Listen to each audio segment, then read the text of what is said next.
오늘은 가상칠언 네 번째 시간으로 이제 함께 네 번째 말씀을 여러분과 나누려고 합니다. 그래서 가상칠언 아마 시간적으로는 저희가 세 번째 시간이고 말씀으로는 이제 네 번째 말씀을 하려고 하는데, 오늘은 엘리 엘리 라마 사박다니라는 말씀을 가지고 먼저 말씀을 나누고, 그 다음에 내가 목마르다, 이 두 구절의 말씀을 가지고 종려주일 설교를 함께 나누려고 합니다. 자, 우리 함께 먼저 마태복음 27장 46절 말씀 우리 함께 읽어보겠습니다. 마태복음 27장 46절입니다. 우리 PPT 통해서 읽으셔도 되고요. 우리 함께 읽겠습니다. 시작. 제9시쯤에 예수께서 크게 소리질러 이르시되 엘리 엘리 라마 사박다니 하시니 이는 곧 나의 하나님 나의 하나님 어찌하여 나를 버리셨나이까 하는 뜻이라. 우리 지난 2주간 수요 예배를 통해서 가상칠언의 말씀을 이제 나누었고, 세 번째까지의 말씀을 나눴고, 그래서 지난 그 수요일이었죠. 아버지 저들을 사하여 주옵소서, 그리고 내가 오늘 나와 함께 낙원에 있으리라, 여자여 보소서 아들이니다 라고 해서 지난 수요일까지 말씀들을 좀 나눴습니다. 그리고 오늘은 이제 네 번째와 다섯 번째 말씀을 나누려고 하는데, 그럼 첫 번째 읽은 말씀은 너무나도 유명한 말씀인 엘리 엘리 라마 사박다니라는 말씀입니다. 이걸 다시 이제 우리말로 번역을 하면 나의 하나님 나의 하나님 어찌하여 나를 버리셨나이까라는 말씀입니다. 종려주일 하면 여러분들 예수님께서 십자가를 지시기 위해서 예루살렘에 입성하시던 바로 그 시점, 그때 사람들이 종려나무 가지를 흔들면서 호산나 다윗의 왕을 찬송하리로다라고 외쳤던 그 시간들을 기념하면서 이제 종려주일이라고 저희가 하고 있는데, 동시에 그 종려주일을 시작하면서 저희가 고난주간을 같이 또 시작을 하게 되는 거죠. 고난하면은 사실 누구도 그 고난을 반가워하지는 않습니다. 아픔과 고난, 상처 이런 말들 사람들이 별로 좋아하지 않죠. 그럼에도 불구하고 우리가 이번 한 주를 고난주간으로 보낸다는 것은 이제 예수님이 겪으셨을 마음과 육체적 고통에 대해서 한번 생각해보고 같이 묵상해보는 의미에서 고난주간을 보내는 거죠. 그래서 고난주간을 보내면서 어떤 분들은 금식을 하시기도 하고, 또 기도를 더 집중해서 하시기도 하고, 성경을 또 집중해서 보시는 분들도 있습니다. 아니면 다른 사람들을 위해서 좀 희생하고 봉사하는 일을 하시는 분들도 있습니다. 이런 모든 일들을 하는 이유가 예수님이 느끼셨을 고통을 한번 같이 공감해보자 하기 위한 거죠. 근데 오늘 여러분과 읽은 말씀을 보면 예수님이 십자가에서 고통 중에서 피 흘리면서 하신 말씀이 바로 이런 말씀이었어요. 나의 하나님 나의 하나님 어찌하여 나를 버리셨나이까 라는 말씀을 하십니다. 여러분들이 듣기만 하셔도 아시겠지만 그 예수님이 느끼셨던 고통이 얼마나 크셨으면, 심지어 예수님이 아버지를 그렇게 찬송하고 영광을 돌리던 분이 나를 왜 버리셨냐라고까지 이렇게 외치고 절규하셨다라는 것입니다. 그만큼 예수님이 많이 힘드셨던 것 같아요. 근데 이렇게까지 절규를 하시는 예수님을 가만히 생각해 보면 우리가 이런 생각도 할 수 있는 거예요. 예수님이 인류를 위해서 지신 십자가가요, 단순하게 이 번뇌한다 그러죠. 머릿속으로 생각이 많고 머릿속으로 마음속으로 이렇게 마음이 산란하고 고통스러운 그런 고통과 고뇌만 느낀 게 아니라 피부적으로 육신으로 와닿는 고통도 느끼셨다는 겁니다. 그러니까 아프셨다는 거죠. 말 그대로 너무 아프셔서 오죽하면 예수님이 왜 나를 버리십니까? 라고까지 말씀을 하셨다는 겁니다. 그러니까 예수님이 느끼셨던 고통은 머리로 하는 그 고뇌가 아니라 실질적인 고통의 한복판에서 피 흘리면서 절규를 하셨다는 겁니다. 여러분, 구약의 제사를 보면 제사를 하나님께 드리기 위해서 양과 염소, 그리고 비둘기, 소 이런 걸 잡아서 하나님께 제물로 드리잖아요.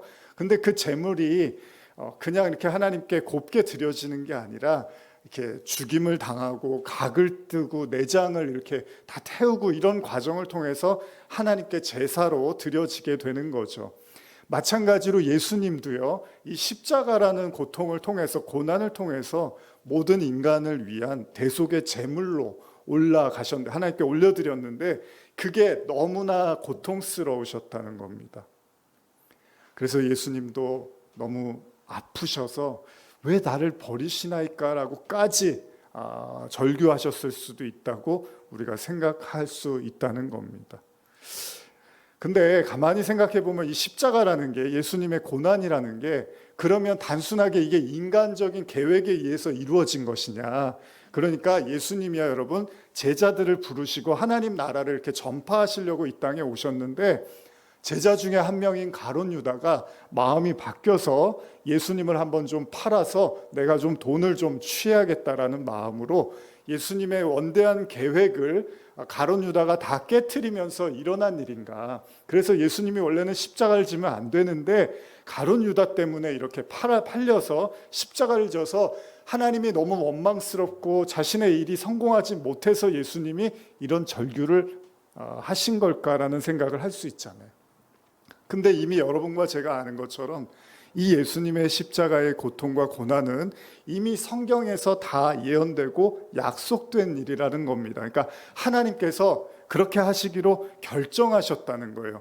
그래서 예수님의 십자가를 방해하려고 했던 베드로에게 예수님이 하신 말씀이 뭐냐면 하나님의 일을 그르치지 말라라고까지 말씀을 하셨습니다. 그러니까 베드로는 예수님이 십자가를 지지 않고 우리와 같이 하는 것이 좋을 거라고 생각했는데, 하나님은 베드로의 그 생각이 하나님의 일을 망가뜨리고 있다라고 이야기를 한다는 거죠. 그러면서 예수님이 뭐라고 하시냐면 이 십자가는 하나님께 영광이라는 거예요.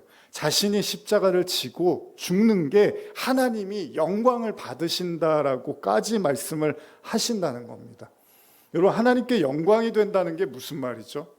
하나님의 영광이 뭐죠, 여러분? 영광. 우리 영광을 돌린다 그러잖아요. 여러분, 올림픽이라든지 어떤 배우들이라든지 어떤 이렇게 시상식 같은 데서, 아니면 올림픽에서 메달을 떼면 어떻게 하죠? 이제 소감을 밝힐 때 제가 이렇게 메달을 딸 수 있도록 도와주신 코치님이라든지 가족분들에게 너무 감사드리고 영광을 그분께 돌려드리고 싶어요라는 이런 표현을 쓰죠. 그러니까 영광이라는 건 뭐냐면 제가 한 것보다는 저보다 제 주변에 있는 사람들 때문에 제가 이러한 은혜를 받게 됐습니다라고 표현을 할 때 영광을 돌린다고 하는 거예요. 그러면 예수님이 말씀하시는 십자가가 하나님의 영광이라는 거는 내가 이렇게 십자가에서 죽어가야지만 하나님이 영광을 받는다는 거잖아요. 그건 다른 말로 무슨 이야기죠? 예수님의 십자가에서의 죽음이 오히려 하나님이 이 세상의 영혼들을 구원할 수 있는 영광으로 나타나신다는 거죠. 참 재밌는 게 여러분, 예수님이요 병 고치시고 귀신도 쫓아내시고 또 가르치시고 좋은 일들 많이 하셨잖아요. 그런데 예수님이 하나님의 영광을 말씀하실 때는 십자가라고 말씀을 하십니다. 근데 십자가가 뭐죠, 여러분?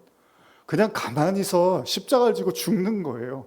그냥 얻어맞고 침뱉음을 당하고 때리면 때리는 대로, 욕을 하면 욕을 하는 대로 가만히서 그냥 멍하니 십자가 지다가 죽는 건데, 그게 무슨 하나님의 영광이 될 수 있을까요, 여러분? 여러분, 이렇게 싸움 같은 거 하다 보면요, 목소리 큰 사람들이 이긴다 그러잖아요. 그러면은 가만히 있는 사람들이 있어요. 이쪽에서는 뭐라고 해도 그냥 가만히 그냥 그래 너는 말해라 나는 듣겠다 그러고 한 귀로 흘려버리는 사람들이 있죠.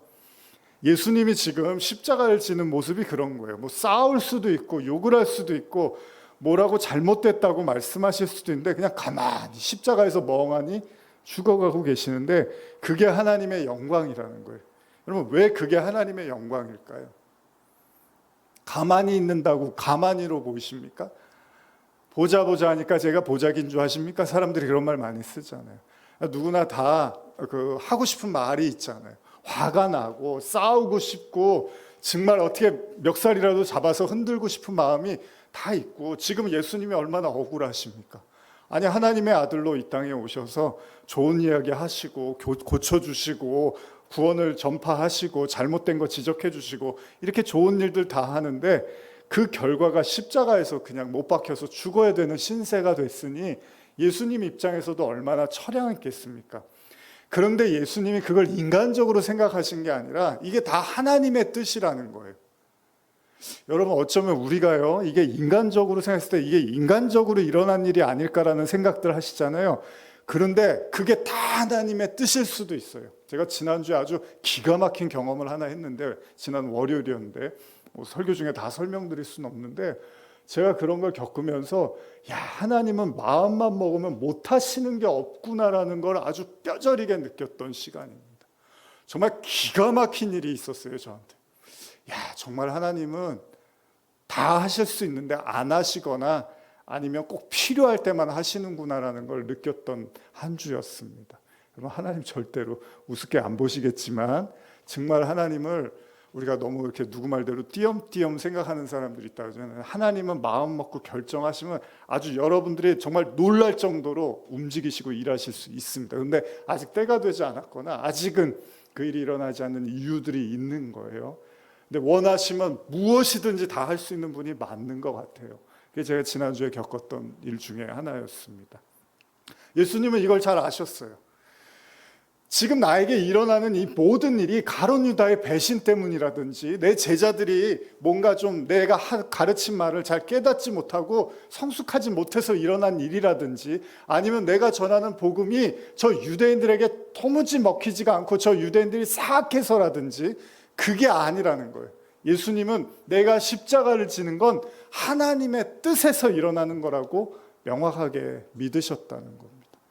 여러분, 그런 가운데서 여러분들도 한번 여러분들에게 지금 일어났던 또 과거에 일어났던 모든 일들이 다만 인간적인 사건이나 인간적인 이해로만 해석하시지 마시고 하나님의 넓은 뜻 안에서 일어날 수도 있다는 걸 한번 생각해 보실 필요도 있습니다. 마태복음 26장 39절 한번 읽어볼까요? 마태복음 26장 39절입니다. 시작. 조금 나아가사 얼굴을 땅에 대시고 엎드려 기도하여 이르시되 내 아버지여 만일 할만하시거든 이 잔을 내게서 지나가게 하옵소서. 그러나 나의 원대로 마시옵고 아버지의 원대로 하옵소서 하시고. 자, 예수님이 십자가를 위해서 기도하실 때 이렇게 분명히 말씀하시잖아요. 이 잔을 나에게 지나가게 해주세요. 십자가라는요. 그러나 내 원대로는 마시고 아버지의 원대로 해달라고 기도를 하고 있습니다. 예수님의 기도는 아주 단순합니다. 지금 자신을 못 박으려고 하고 죽이려고 하는 수많은 죄인들 향해서 예수님은요, 그들과 상대하고 싸우려고 하는 게 아니라 이 모든 상황 속에서 내가 하나님의 영광이 되고 싶다는 거예요. 그렇게 할 수만 있다면 내 뜻이 중요한 게 아니라 아버지의 뜻대로 되게 해달라는 겁니다. 그런데 자, 여기까지 우리가 다 이해했는데 그럼 왜 지금 여기서 갑자기 예수님이 십자가를 지다가 왜 나를 버리시냐고 절규를 하시냐는 거예요. 아니, 그렇게 다 아시는 분이 왜 느닷없이 아버지 왜 나를 버리세요라고 말씀하시냐는 거예요. 근데 여기에도 이제 두 가지 의미가 있는데 제가 그 한 가지는 너무 길고 내용이 깊어서 오늘 다 나눌 수는 없고 좀 여러분과 제가 공감될 수 있는 선에서 오늘 좀 나누려고 합니다.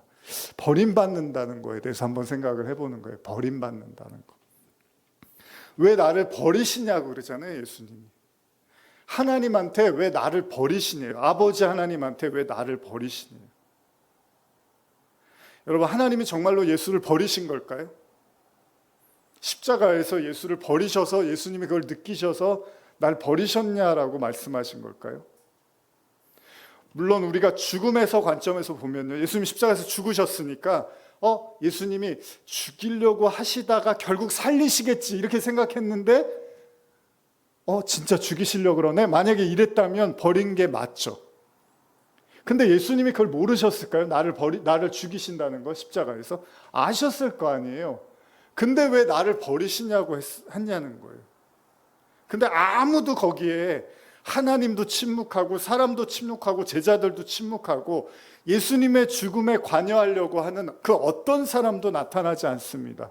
심지어 목숨을 걸고 예수를 지키겠다는 베드로도 그 자리에는 없습니다. 그러니까 예수님이 죽어가고 있는데 아무도 예수님의 죽음에 대해서 도와주려고 하는 사람이 없어 보인다는 겁니다. 이제 얼마나 외롭습니까? 얼마나 처절합니까?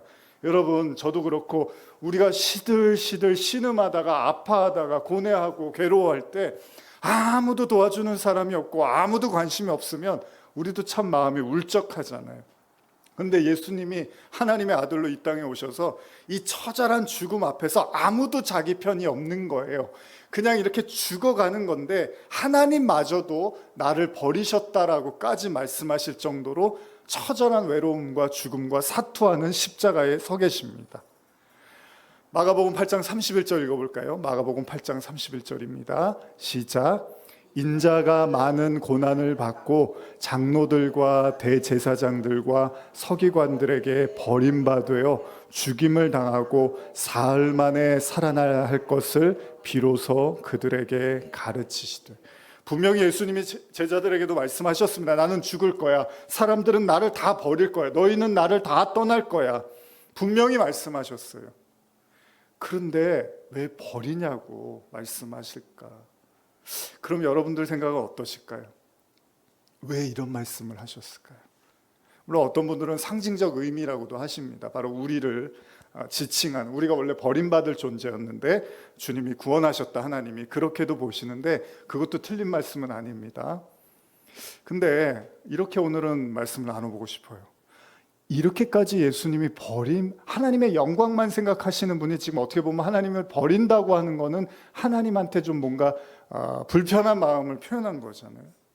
그러면 정말로 예수님이 너무 아파서 너무 고통스러워서 그러신 건 아닐까요? 너무 아프니까 하나님 정말 못 견디겠습니다. 왜 나를 이렇게 고통스럽게 놔두십니까? 라고 말씀하신 건 아닐까요? 제가 자주 드리는 말씀이지만 병원에 가보면 아픈 사람들이 너무 많잖아요. 너무 아프면 뭐 이렇게 통제가 안 되잖아요. 생각이나 마음이 통제가 안 되면 입에서 나오는 대로 말할 수밖에 없게 되거든요.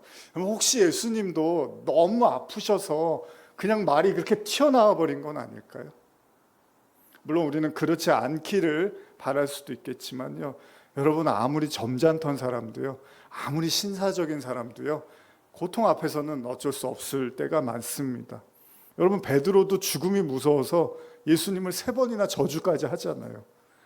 어떻게 보면 인간이 고통 앞에서 약하기는 한 건데, 그렇다면 하나님의 계획을 모두 아셨음에도 불구하고 주님이 자신을 버리냐고 외치신 이유 중에 저는 우리 인간으로서, 우리가 사람으로서 가장 와닿을 수 있는 건 예수님이 이런 고통을 하실 만큼 십자가를 진다라는 거, 십자가를 지고 예수님을 따르고 하나님을 믿는다는 것이 어쩌면 참 어렵고 힘든 일일 수 있다는 의미도 있겠죠.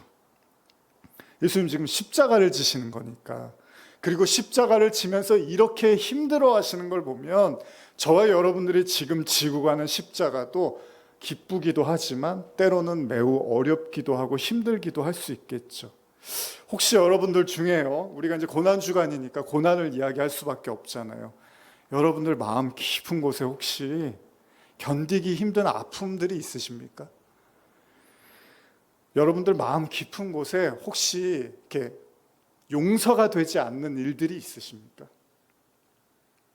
여러분들 마음 깊은 곳에 혹시 이 정리가 되지 않고 이해가 되지 않는 과거에 대한 기억들이 있으십니까? 여러분들 마음 깊은 곳에 혹시 너무나 미운 사람들이 계속 여전히 마음속에 존재하고 계십니까? 여러분들 마음 깊은 곳에 자신의 인생에 대한 원망과 한탄이 깊이 뿌리 박혀 있는 분들 계십니까?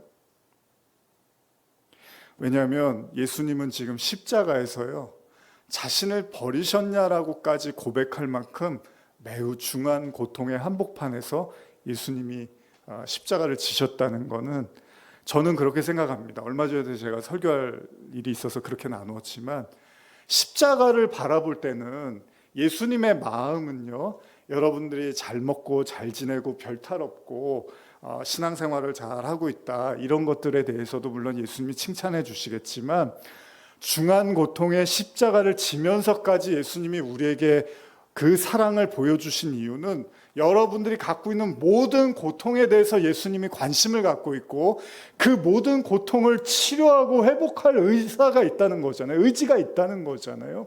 그러니까 진짜 예수님이 원하시는 것, 여러분 실력 있는 의사라는 게 뭐죠? 실력 있는 의사는요, 그 사람이 중한 아픔과 고치지 못하는 병을 갖고 왔을 때 그걸 고쳐주면 우리가 실력 있는 의사라고 하잖아요. 근데 그냥 배가 아파요, 머리가 아파요, 기침이 나와요, 열이 좀 나요, 그런 걸 고쳐주면 의사 선생님 그러지만, 정말 불치병인데 가지고 나왔는데 고쳐주면 정말 실력 있는 의사라고 하는 거잖아요.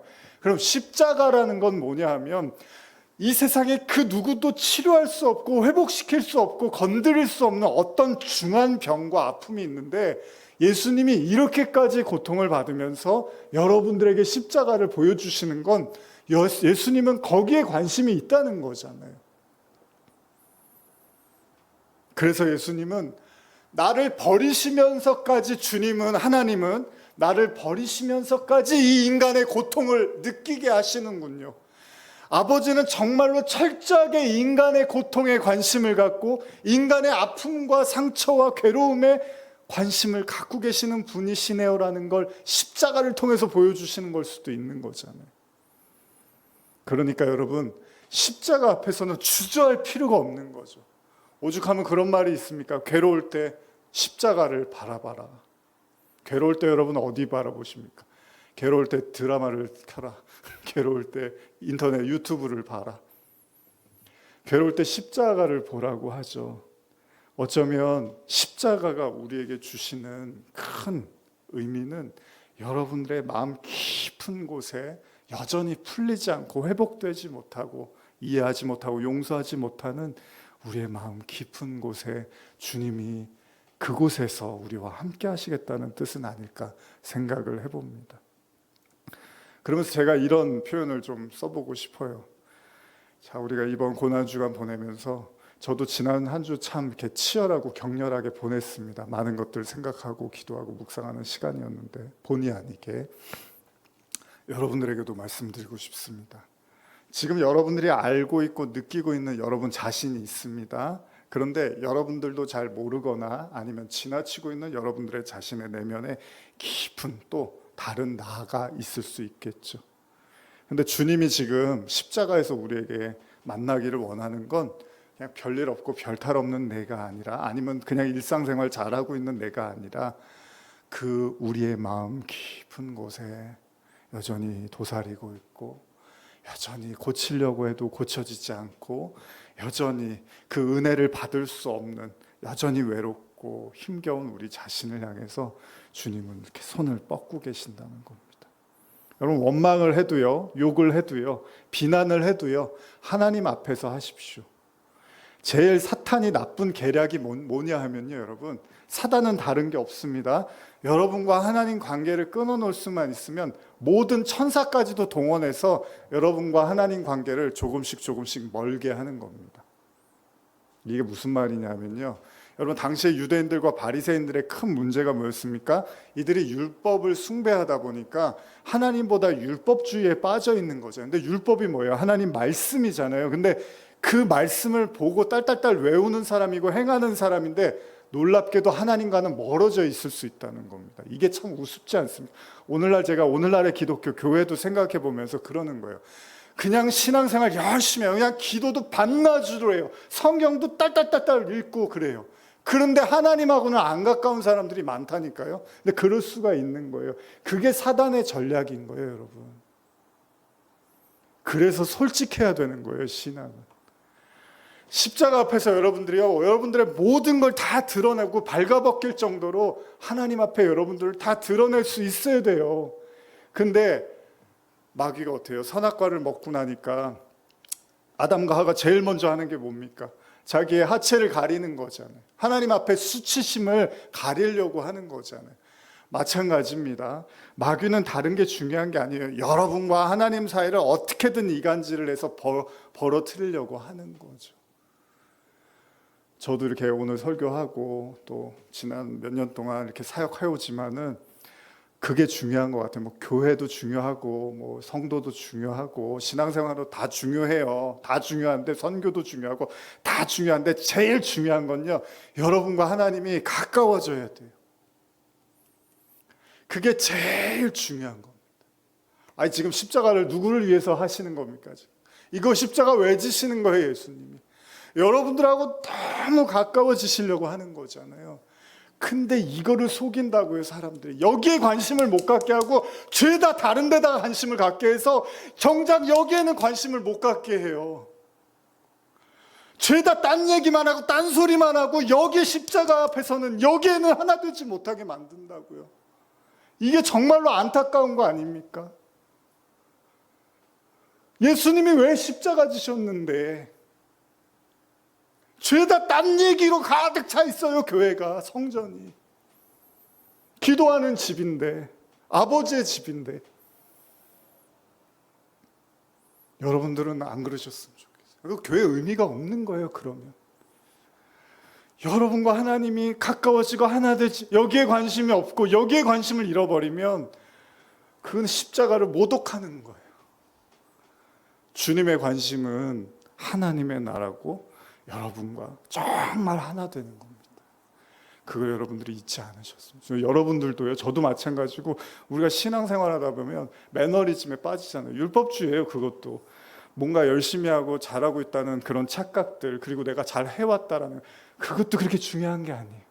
지금 중요한 건 내가 하나님과 얼마나 가깝게 나가고 있고 다가가고 있는지, 그리고 그 사람과 은혜를 내가 누리고 있고 경험하고 있는지, 이게 제일 중요한 거예요. 여러분들, 제가 설교가 형편없으면요, 여러분 앉아서 기도하세요. 황 목사님의 설교가 부족해도 주님, 제가 주님을 더 만나고 싶고 깊이 만나고 싶습니다라고 기도하시면 저를 통해서라도 하나님이 말씀하시지 않겠습니까? 예수님은 완전히 버림받았습니다. 버렸다라는 건 죽음을 당했다는 겁니다. 죽었습니다. 십자가에서 완전히 죽으셨습니다. 그러나 하나님의 이유가 있습니다. 이렇게까지 절규하시는 예수님을 버리신 이유가 뭡니까? 절대 버리는 일이 없다는 걸 깨닫기 위해서 완전히 버리는 거예요. 이해가 가십니까? 여러분과 제가 버림받았다라고 생각하는 그 지점에서 하나님이 절대로 내가 너를 버리는 일은 없다라는 걸 가르치시기 위해서 완전한 버림의 한복판에 우리를 두시는 거예요. 근데 예수님이 어떻게 하셔요? 하나님이 다시 살리시잖아요. 부활하시잖아요. 그 얘기는 뭐예요? 버리지 않으셨다는 얘기잖아요. 우리를 왜 버리십니까?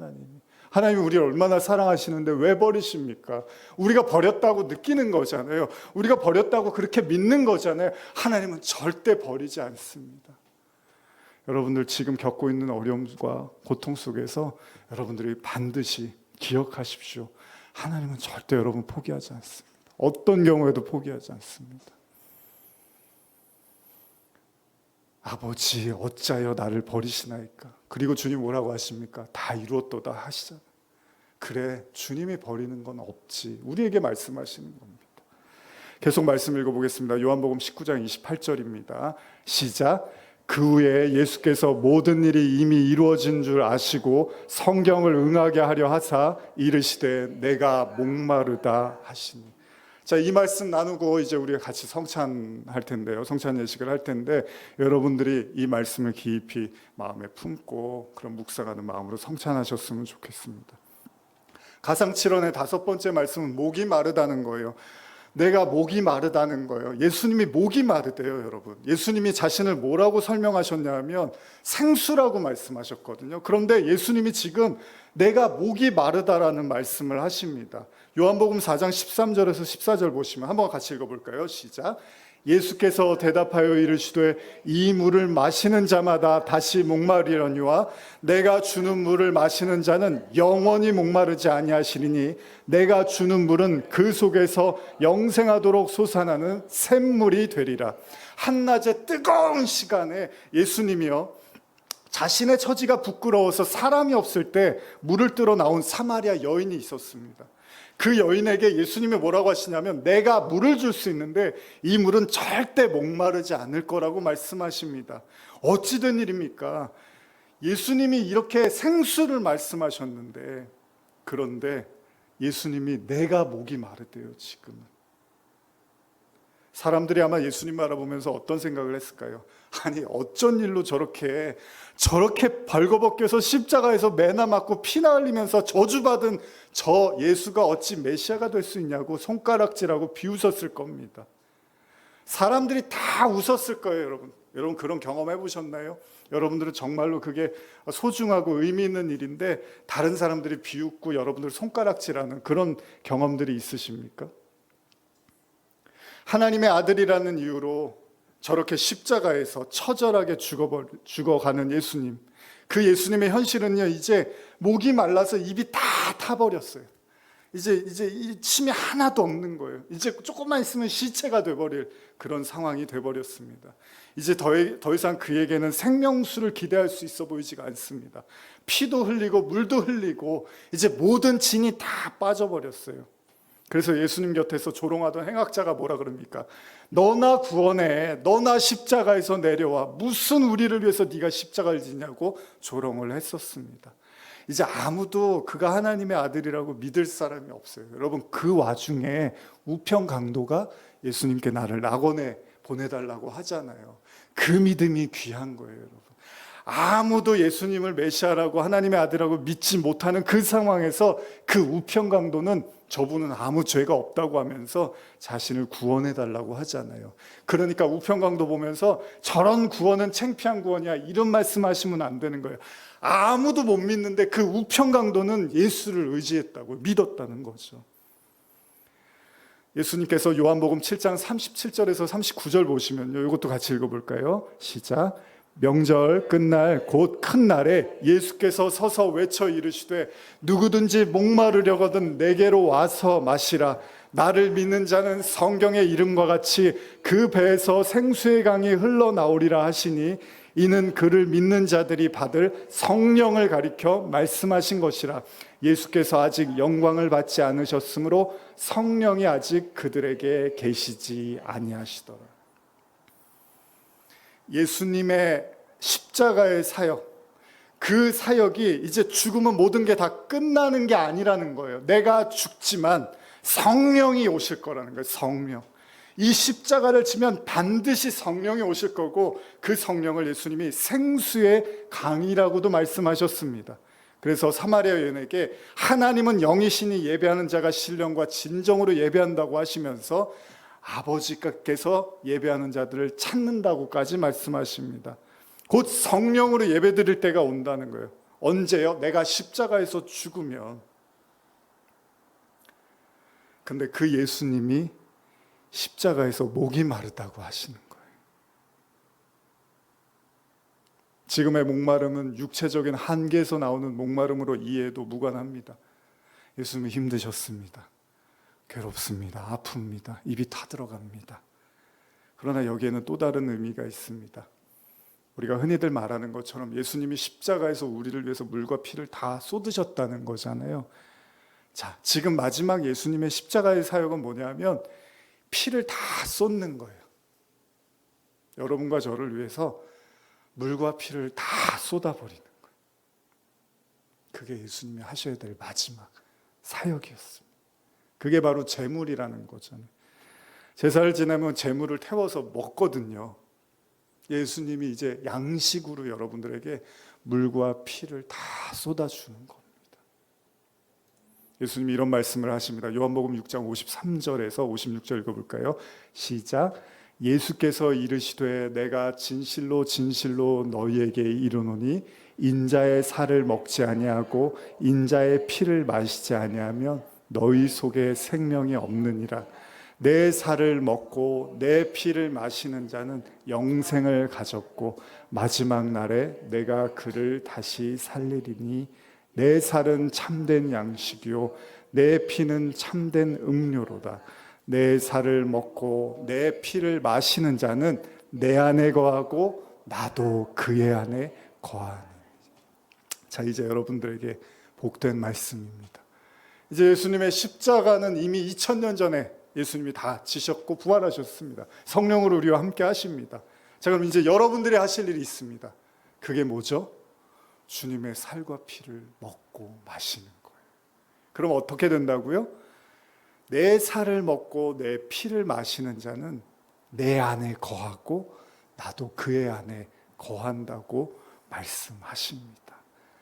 주님은 이미 다 줬대요. 용서도 줬고 사랑도 줬고 살도 주고 피도 주고 하나님 나라도 주고 성령도 주고 다 주셨대요. 그럼 이제 여러분들이 어떻게 해야 돼요? 받으셔야 되잖아요. 예전에 제가 가끔 드리는 말씀이지만은 어린 시절에 어머니하고 이렇게 정육점 따라가면 이제 그 주인분께서 그러죠.